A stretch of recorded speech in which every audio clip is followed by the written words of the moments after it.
Dobro jutro ljudi. Evo, probudio sam se malo pre. Obuko duks. Zima je ovdje. Kaže da je 14 stepeni.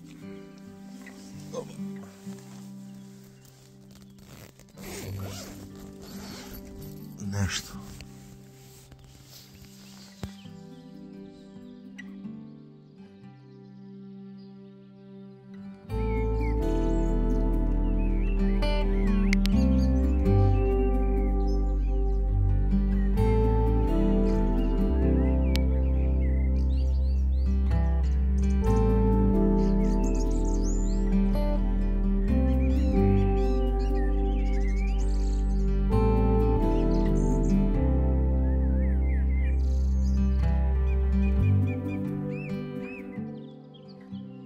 Prelepo. Malo sam ranije ustao, probudio se. Idemo da se pakujemo odmah. Kuvam kafu, čaj, nešto da pojedem i pičim. Najavili su kišu, a treba da pređem preko Žabljaka, to je preko Durmitora. Najavili su kišu tamo negde oko 12 sati, tako da odavde imam neki 3 sata do tamo. Tako da idem što pre da probam da pređem, da se spustim dole do Nikšića kako me kiša ne bi uhvatila, zato što nemam kišno odelo. Imao sam jedan peh, to jest probušila mi se ova podloga za spavanje, morat ću da svratim u Prijepolju do Lidla da probam da nađem drugu, pa je bilo malo neudobno, ali bože moj, preživjeli su, prespavao sam. Eto tako, ništa. Idem kuvam kafu, čaj, nešto da pojedem i pičim odmah. Pakujem se i pičim. Ajde da probam da krenem pre negde oko 7 do 7 da krenem. To je želja, vidjet ćemo šta će biti. Vidimo se kasnije.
Prijatno.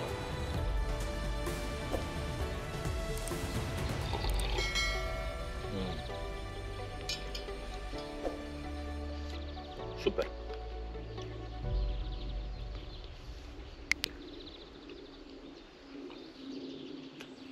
Idem, pakujem se i pravac Žabljak.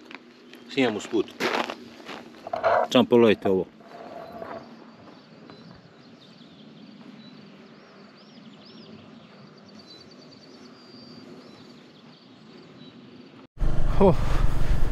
Evo drugi dan ljudi, 7:10 je, u 5 sam ustao, dok sam se umio, spakovao, doručkovao, prođe 2 sata. Idem polako sa Filipovog brega. Još jednom samo da napomenem, ljudi, znači stvarno preporučujem, ako neko želi da dođe ovde, da se odmori malo, da kampuje, Filipov breg, tu blizu Zlatarskog jezera, svaka preporuka. Čovjek ima parcele lepo sređene za kampovanje. Čovjek otvara od sada narednog vikenda, znači od koje je danas, sad sam se ja više pogubio, 16. bi juče, znači 17. je danas, 17. je utorak, 18. 19. 20. znači od 20. juna se otvara kamp za sve goste, tako da ko želi može da dođe da kampuje. Čovjek ima opciju i nudi, ako nemate svoj šator, podlogu i tako to, nudi da se uzme od njega, da se iznajmi njegova oprema i možete da uživate sa svojom porodicom. Poranio sam, inače bi čekao da sunce izađe, da dignem lepo dron da malo snimim, međutim žurim zato što prvo u 8 sati hoću da stignem do Prijepolja da kupim u Lidlu novu podlogu za spavanje, jer mi je ova pukla.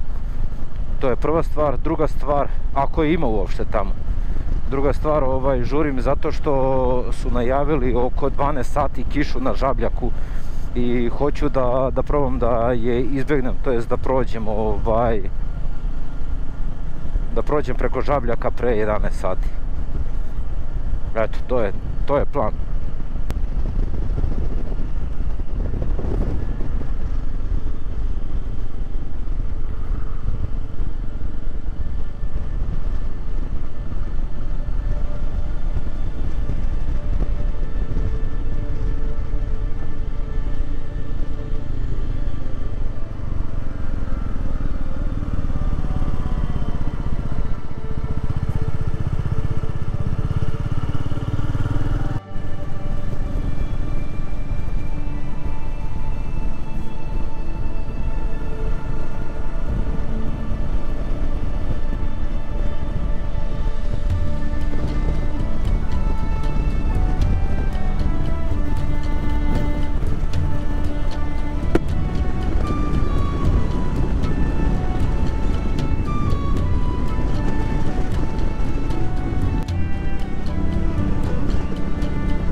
Brate, dalje realno ovo, kamera za kameru. Ako si ja ne nakupim kazni za ovo putešestvije, niko neće. Evo, ušao sam, ne još u mesto, ali sam ušao u opštinu Prijepolje.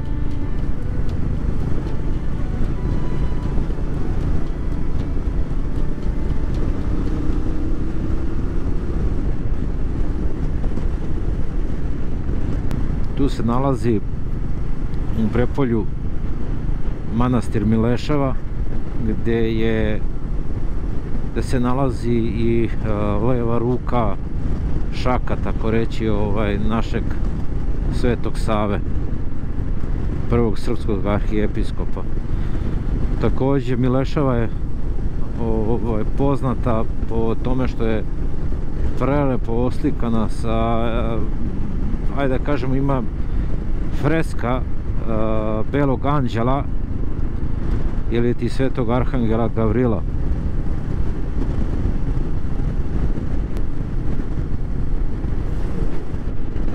Kao ogledalo, kao ogledalo.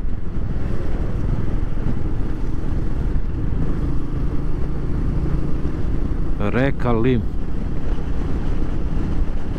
mirna, ravna, kao ogledalo, nevjerovatno. Koliko volim rano jutro. Najviše volim kada poranim ujutro, onako ustanem i ispratim kako se priroda i sve oko tebe budi. I evo me ljudi, izlazim iz Prijepolja, to jest prolazim kroz Prijepolje. Svratio sam do Lidla, navodno ovdje, koji ima u Prijepolju. I šta se dešava? Dešava se da je Lidl u izgradnji i da još uvijek nije otvoren, a na Google mapama stoji da rade od 8. Neko je pogrešnu informaciju uneo, tako da, ali dobro. Idemo dalje, nema veze. Pa ima Podgorica je velika, tako da nadam se da ću naći da li u Lidlu ili nekoj drugoj radnji neku podlogu.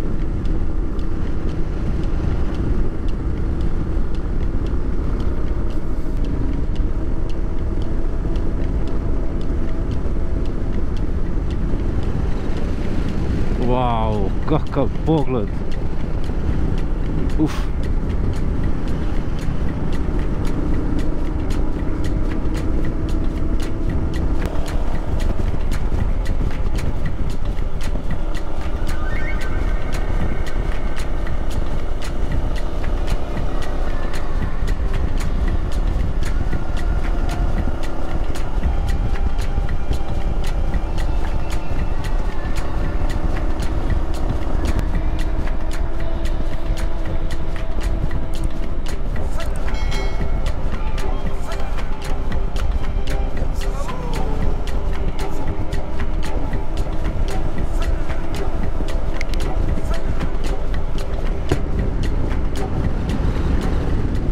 Mislim da nije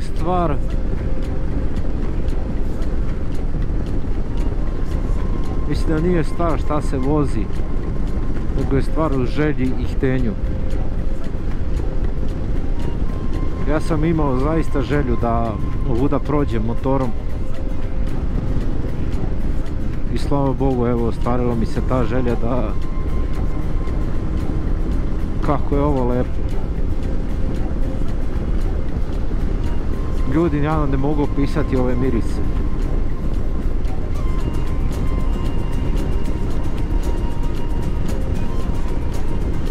Da imam mogućnosti i uslove, momentalno bi napustio grad.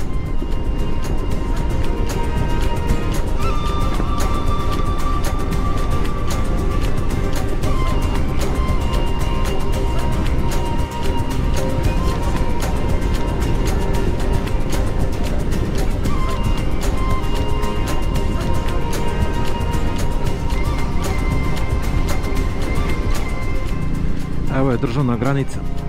Ajde vidimo da li ću uspjeti da pređem sa probnom vozačkom. Nadam se da me neće ni pitati, a i da će me pustiti. Nadam se da važi. Evo ljudi, da se javim, ušao sam u Crnu Goru. Idemo lagano sada prema Žabljaku.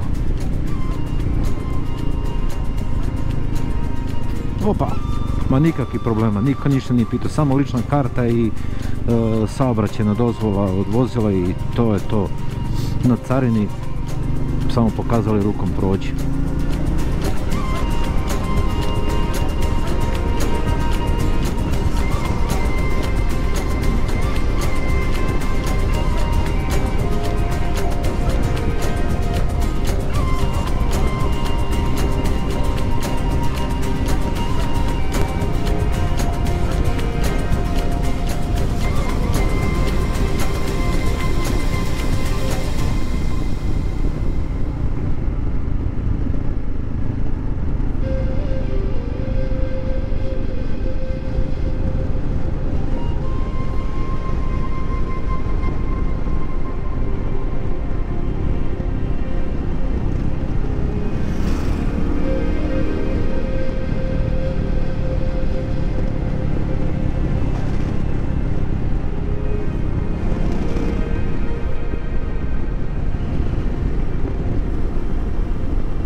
počela mi je neka kišica malo, izgleda prska iz nekog oblaka.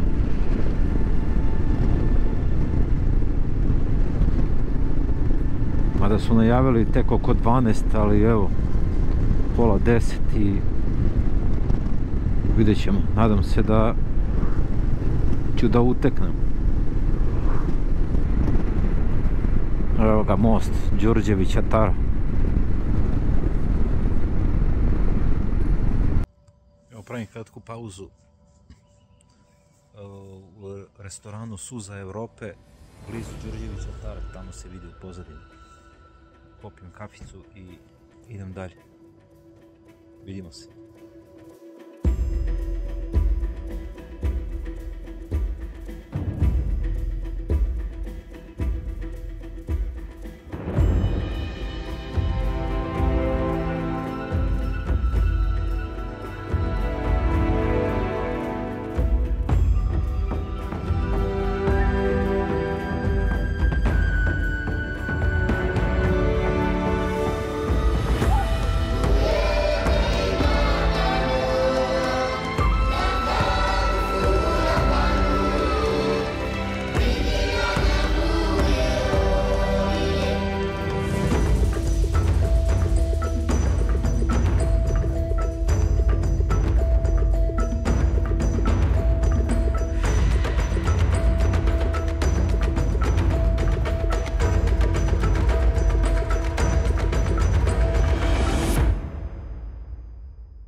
Evo ga, Đurđevića Tara.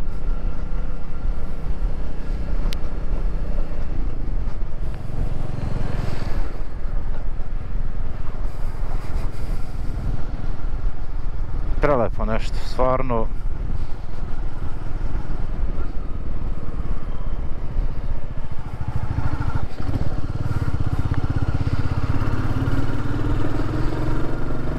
Idemo dalje uz Božju pomoć. Ja ne znam, ovo su Crnogorski Alpi, Crnogorski Dolomiti ili ti. Nevjerovatno kako je lepo je.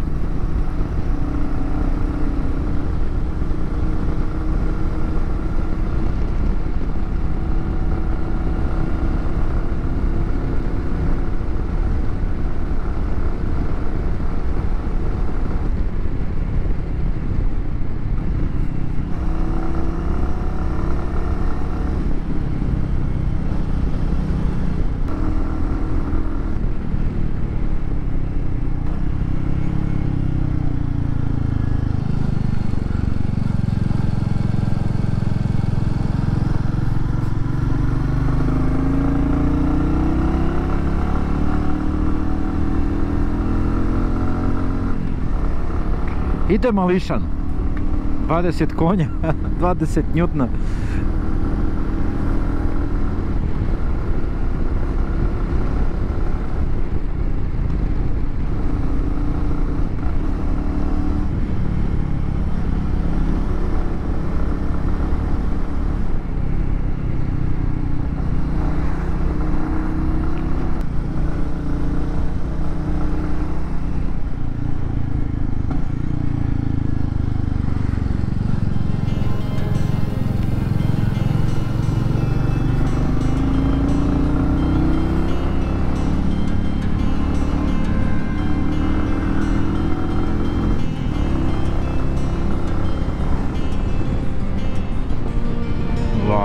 Koja lepota, majko moja.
Malo sam stao,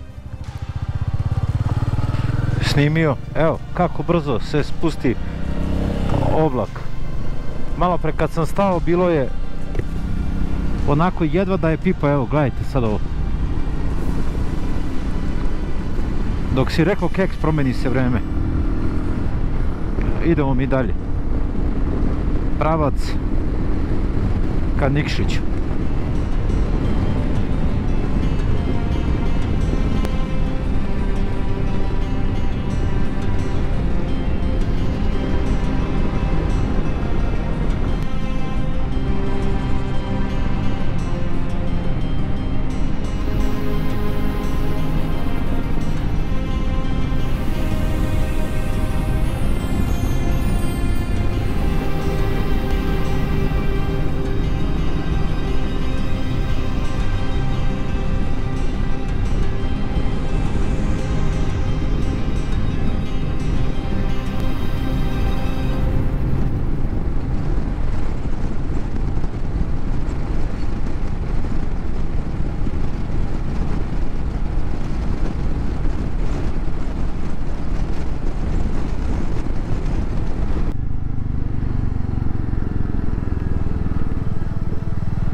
Podgorica Nikšić levo.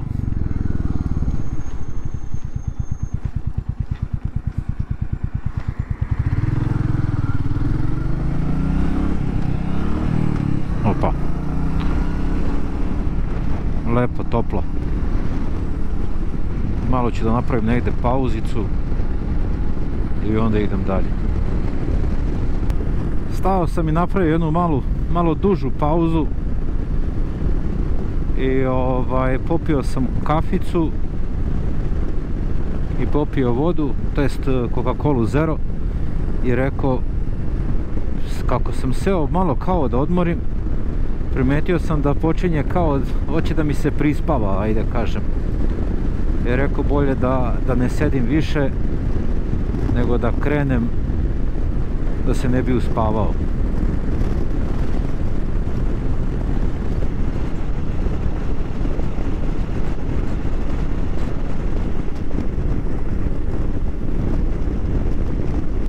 Evo ljudi, polako iz pravca Nikšića prilazim odvajanju sa puta ka Podgorici, odvajanje ka manastiru Ostrog. Eno u daljini se i vidi manastir Ostrog.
I evo ljudi, uz Božju pomoć sam stigao do manastira Ostrog. Evo ga. Dobro. Sve je dobro.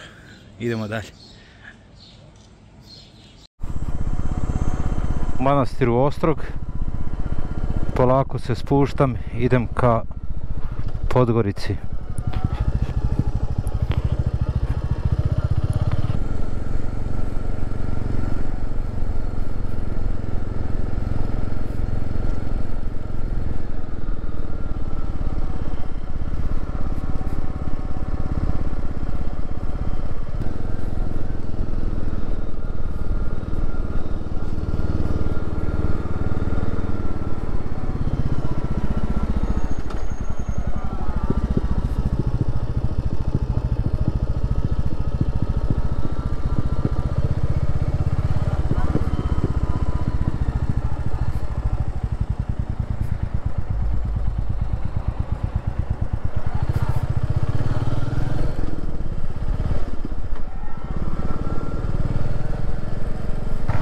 Evo je crkva Svetog Stanka.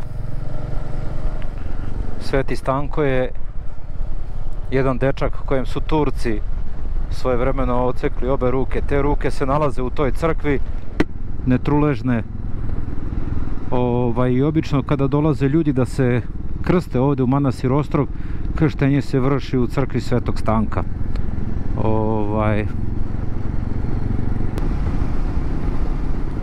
Idem da probam u Podgorici da kupim podlogu za spavanje, ako nađem. Ako ne nađem, bože moj, šta da se radi. Inače, ovim putem se može stići do manastira Ždrebonik, koje su Turci svojevremeno ajde kažem, promenili su mu namenu i napravili su ga da bude kao konjušnica. I tu su držali konje, što kaže, i odatle naziv Ždrebonik. U manastiru Ždrebonik se nalaze mošti Svetog Arsenija Sremca, inače je to ženski manastir.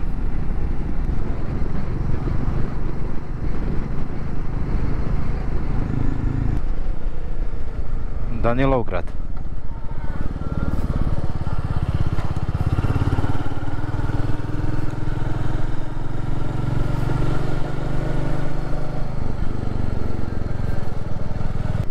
Stao sam na pumpu malo da se osvežim i kupio sam neku kokosovu vodu.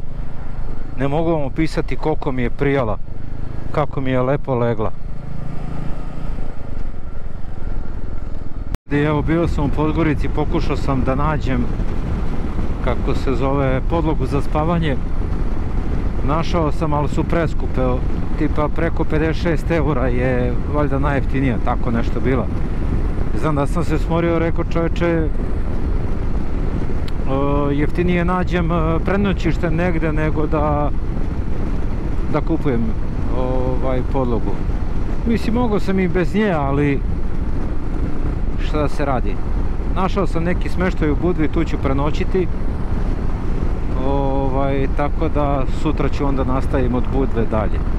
Malo sam morao da promenim plan, a i kako kaže, tako se i dešava kad isplanirate neku rutu i ne obiđete ili ne obavite ono što ste planirali, to znači da ćete se ponovo vratiti. Tako da ja imam želju da ovu turu ovako lepu ponovim još jednom, ali sa tim nekim izmenama koje bi dodao, ajde da kažem, koje nisam sada obavio.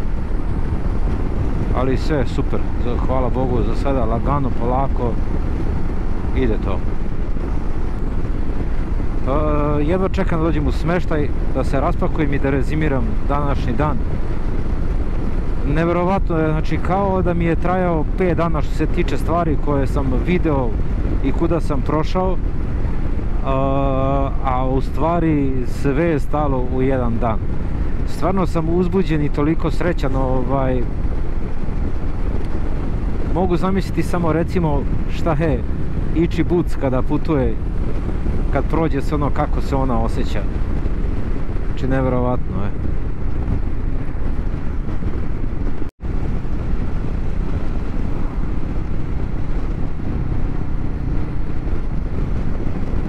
Idemo ka Cetinju. Desno od mene je Cetinje. Ja sam skrenuo levo ka Budvi, a desno ostaje Cetinje.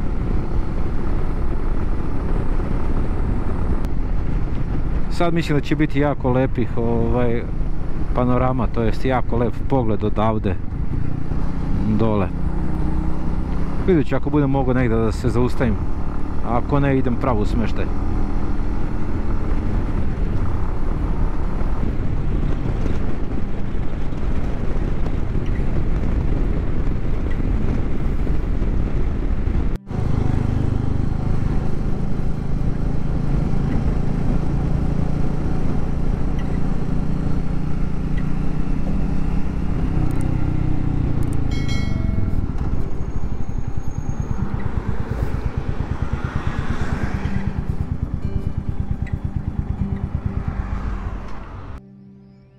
Evo me ljudi, iznad Budve. Panorama. Još malo i stižem u smještaj. Veliki pozdrav.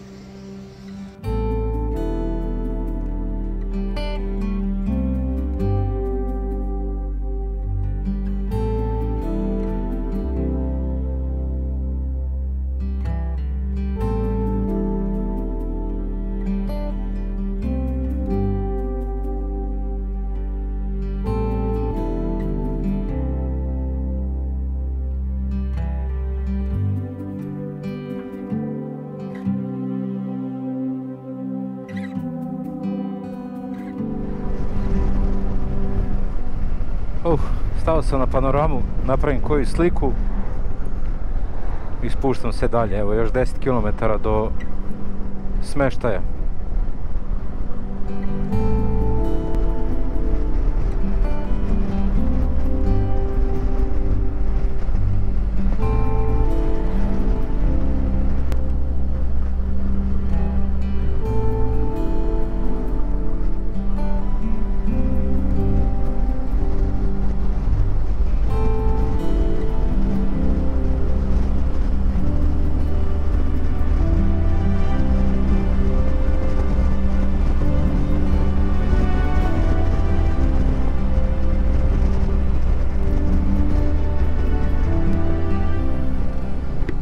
Ljudi, izvinite zbog otvorenog vizira i buke, šuštanja vetra. Jednostavno uživam u pogledu i u mirisu ove borove šume.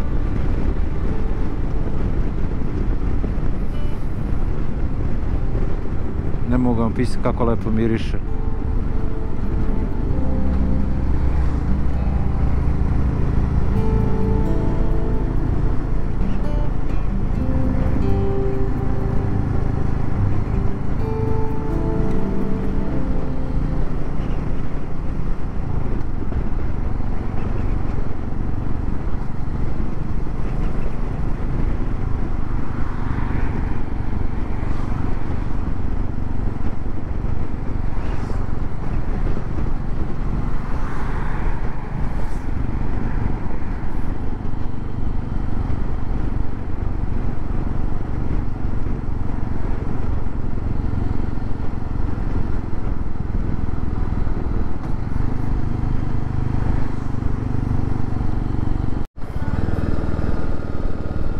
I evo ljudi, polako ulazim u Budvu.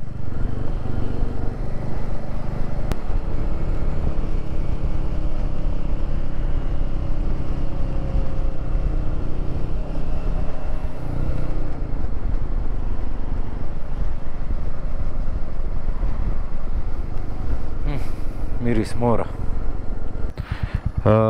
Sinoć sam toliko bio umoran da nisam stigao da uradim rezime jučerašnjeg dana, pa prvo ću to da uradim. Znači, jučer sam krenuo negdje oko 7:10 sa Uvca ili ti sa Filipovog brega. Odatle sam krenuo ka granici sa Crnom Gorom, preko Jabuke. Mislim, u toku noći dok sam spavao u šatoru probušio mi se podloška za spavanje, naduvavanje, tako da mi je bilo izuzetno neudobno. Sav sam bio od kamenčića po leđima sav izboden, ali dobro, nije ništa strašno. Rekao, ajde idem do Prijepolja da kupim tamo prvo u Lidlu koji sam video na Google mapama da radi, jer ova moja prostirka prethodna je kupljena isto u Lidlu. Rekao, ajde otiću tamo da kupim novu. 2300 dinara, ajde kažemo 20 eura. I ja dođem tamo kad Lidl je u fazi izgradnje, još nije urađen, još nije završen. Rekao, dobro, ajde idemo, pa ću naći u Podgorici, u Lidlu. Naravno, Lidl uopšte nema u Crnoj Gori, to sam tek kasnije saznao, ali ima Intersport. I rekao, ajde u Intersportu ću da pogledam, jer sam našao na sajtu da ima za 20, skoro 30 eura. Neka, ajde to, rekao, kupit ću je.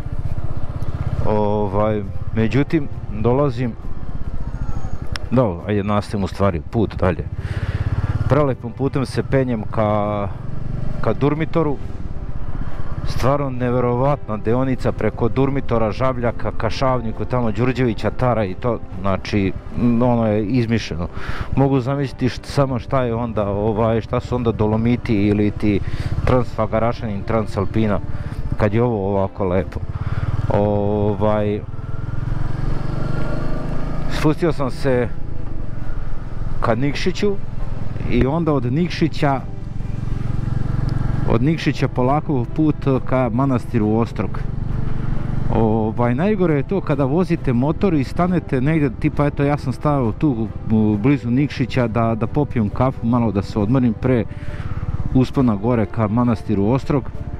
I dođem tamo i grupica ljudi koja je sedala tu, pije kaficu i pričaju nešto o motorima i počnu da pričaju priče koliko je ljudi na motorima poginulo.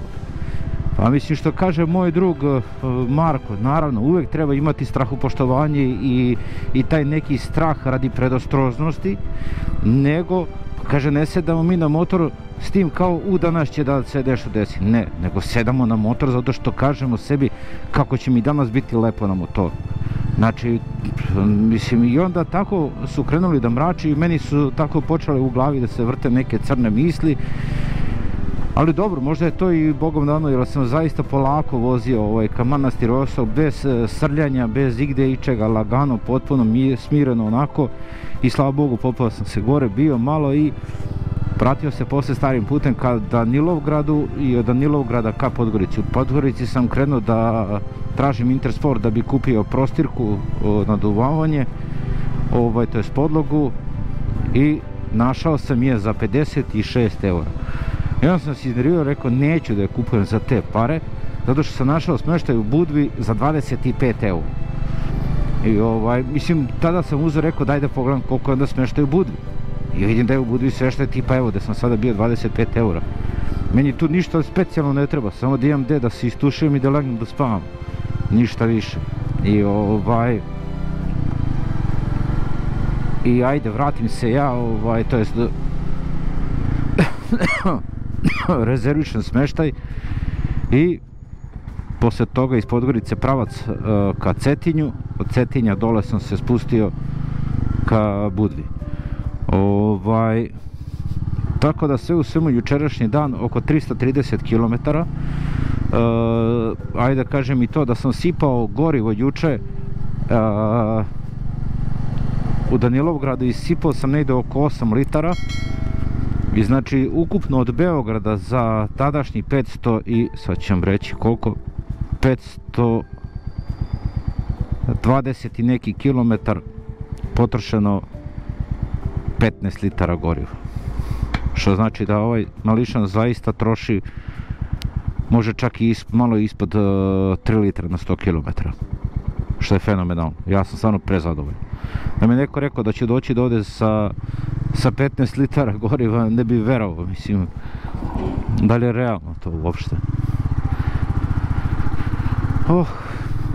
Ali dobro.